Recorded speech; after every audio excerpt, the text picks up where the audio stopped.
Acting ఎలా ఉందంటే బాగుంది. ఎండింగ్ లో చాలా బ్రహ్మాండం, చాలా హైప్ తీసుకొచ్చారు. ఎండింగ్ లో ఆయన తీసుకొచ్చి మొత్తం అదంతా సినిమా అంతా చెత్త చెదారంతా పక్కన పెడితే అది మాత్రం సినిమా అయితే బాగుంది భయ్య,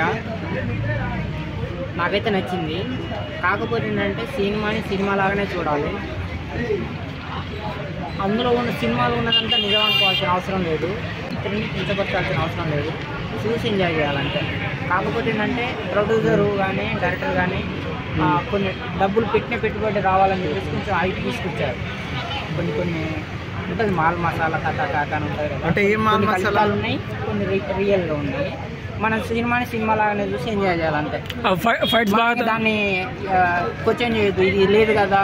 ఇప్పుడు చదువుకున్న వాళ్ళు చూస్తే నేను చదివినా, అది చదువుకున్న వాళ్ళు చూస్తే ఏంటంటే అరే ఇది లేదు కదా, ఇది పెట్టారు, ఇది లేదు కదా, అది పెట్టారు అన్నట్టుగా ఉంటుంది. అందుగురించి సినిమాలో కాబట్టి కాస్త కల్పితంగా చేసినా చెప్పుకోవచ్చు అంటారా?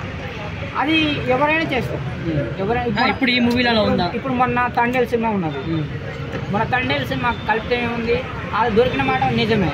కాకపోతే వాళ్ళు పాకిస్తాన్ బార్డర్, పాకిస్తాన్ వాళ్ళకు దొరికేటట్టు ఉన్నదాలే వాళ్ళిద్దరికి రియల్గా వాళ్ళిద్దరికి పెళ్లి వాళ్ళిద్దరికి పెళ్లి అయింది ఆల్రెడీ. అమ్మాయికి ప్రెగ్నెంట్ కూడా, కానీ రియల్ గా పెళ్లి కానట్టుగా చూపించారు. అటువంటివి చరిత్రకు సంబంధించిన సినిమా కదా, అది కలుపుతారు, అది కూడా చరిత్రనే కదా.